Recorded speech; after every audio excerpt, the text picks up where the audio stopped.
शुक्लाम्बरधरं विष्णुं शशिवर्णं चतुर्भुजं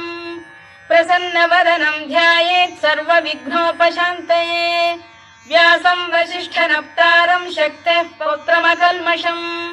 पराशरात्मजं वन्दे शुकतातं तपोनिधिं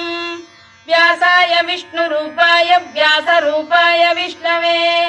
नमो वै ब्रह्मनिधये वासिष्ठाय नमो नमः अविकाराय शुद्धाय नित्याय परमात्मने सदैकरूपरूपाय विष्णवे सर्वजिष्णवे यस्य स्मरणमात्रेण जन्म संसारबन्धनात् विमुच्यते नमस्तस्मै विष्णवे प्रभविष्णवे ॐ नमो विष्णवे प्रभविष्णवे। श्रीवैशम्पायन उवाच श्रुत्वा धर्मानशेषेण पावनानि च सर्वशः युधिष्ठिरः शान्तनवं पुनः